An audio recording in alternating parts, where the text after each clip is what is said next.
Hi everyone, this is Dave from Geekanoids and this is the HTC One M8. This is HTC's new flagship phone for 2014. Now this video is by no means a full review, this is my initial impressions. I'm going to have a look at the user interface, the build quality and also look at some of the camera features. So first of all, the screen. This is a 1920 by 1080 resolution screen. Very good viewing angles, super crisp as well, and it just looks absolutely fantastic. Very vibrant colours, and they've done a fantastic job on the screen. It really is good. With regards to the user interface, this is Google Android 4.4 KitKat. It's got HTC Sense overlay. This is Blink Feed, which is like a news feed type thing on one of the home screens. And it also comes pre-installed with a nice selection of apps. Of course, it's Google Play Store supported, so you can download and install pretty much any app that you desire. Interesting that it's got Fitbit pre-installed because of the fitness aspects of the smartphone, and we've also got some on-screen buttons rather than them being off the screen as well. Now on the front of the device you can see we've got a front-facing camera. We've also got these speakers, HTC Boom Sound speakers. These are very loud, very crisp and really good speakers. Some of the best speakers I've ever experienced on a smartphone. Another big feature of the HTC One M8 are these duo cameras. Now it uses ultra pixel technology, a dual LED flash, and this secondary camera allows you to do some refocusing tricks as well as some sort of 3D effects. Now I'm going to have a look at that now with you, so I'm going to go into the camera and first of all let's just have a look at a standard shot. So let me put my little figurine down on my desk here and we can sort of tap to focus on him and just take a regular picture and it pops up here in the gallery. Nice and clear, nice definition, very good performer when it comes to taking photos. Now another thing that it does is uses the secondary camera.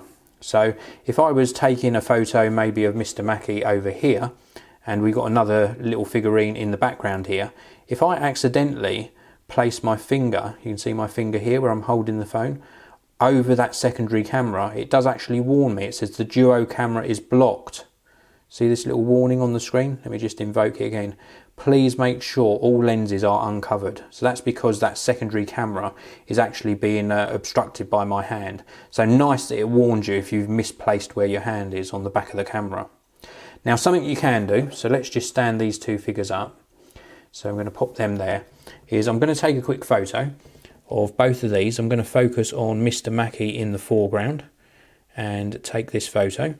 So I've taken that quick photo, we're going to gallery, and you can see that Mr. Mackey's nice and in focus, and this little guy in the background is not in focus.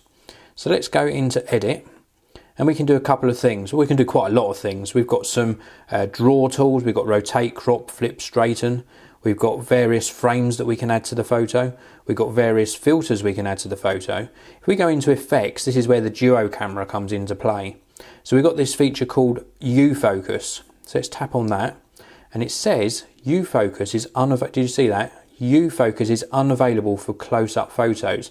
So I was too close to this little guy here for that to be usable. Let's try foregrounder and again it says unavailable. Seasons, unavailable.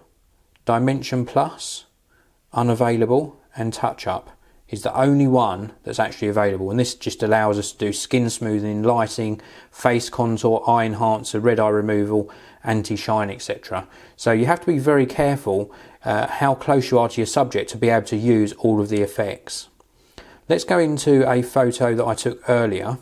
Now this one here, very similar, but I was a little bit further away to the little guy at the front here, Mr. Mackey. So let's go into edit again, and now we can use the various features. So if I tap on U-Focus, it processes it and says I can tap anywhere to focus. So at the moment we have got Mr. Mackey in focus. If we tap over the back here and try and get the little guy at the back in focus, it doesn't actually do anything. If we tap up on this light stand, then it tries to reprocess things, so it puts Mr. Mackey out of focus and tries to draw attention to the light in the background. I can tap again obviously and tap wherever I want to shift the focus around. Now it works when you're doing it on foreground subjects, but if I tap on that light again, it just makes a mess of it. This has become all pixelated in the background. So I think it's got limited use. It's not a gimmick, it will work with certain things, but certainly for refocusing around like a Litro camera, it's not going to give that degree of flexibility, because you just can't get the depth of field out of the camera that's built into this to really have a really good, effective result on your photo. So let's go back one. We've also got this foregrounder, and foregrounder just basically keeps whatever's in the foreground in focus, and then it applies a filter to the background subjects. This is really effective. I like this a lot. This is superb. So we've got like a cartoon effect going on all the way around except for Mr. Mackie, and a colorize effect. I like this a lot, and then you get the option to obviously save your changes. Let's just go back and we'll go and have a look in seasons. Now seasons is very, very cool as well. Very gimmicky though. We've got sakura, dandelion, maple leaf and snow effects. It's just a bit of fun, but it's nice the way it does it. Very, very nice. And then we've also got Dimension Plus. Now this is something that I thought was going to be superb, and it's okay, but let's just tap on it. It processes, and now I can tilt the phone to see what the 3D effect is. So we can tilt, and it sort of allows us to look around. We look around on the side. Yeah, you get the idea. Now it's using information that wasn't really captured in the original photo, which is why you get so much distortion. It's a nice effect, but how useful it is, I really don't know. I think this is really just a gimmick. It's nice to play with a few times, but I think after you've used that feature a few times, you probably won't use it again. Now with regards to video capture, it does a good job of capturing video at full 1080p.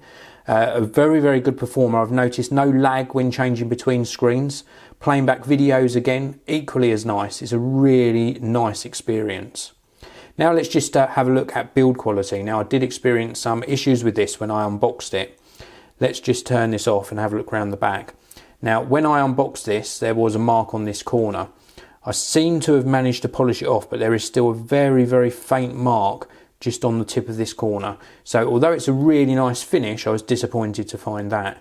Now the other problems, I'm not sure if the camera will pick this up at all.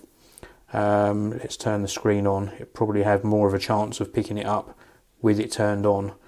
Just if I catch it right under light, there is a little dig just on the side of the glass of the screen. Again, not a great fan of finding a dig on the side of a glass screen on a brand new mobile phone.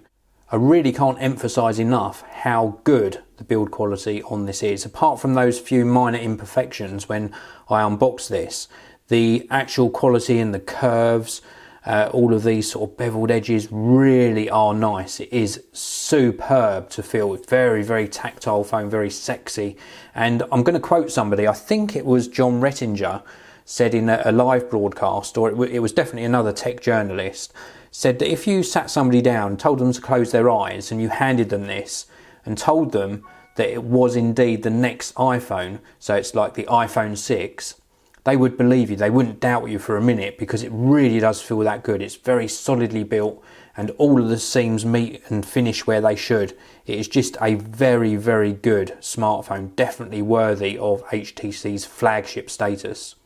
So that is it for my sort of initial impressions of the HTC One M8. Thank you very much for watching. If you've enjoyed this video, please do hit that like button. Please do subscribe, and I will see you all in the next one.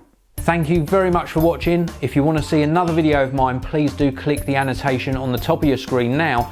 And also you can click the annotation on the bottom of your screen and subscribe to the Geekanoids channel. Thanks for watching. I'll see you all again next time.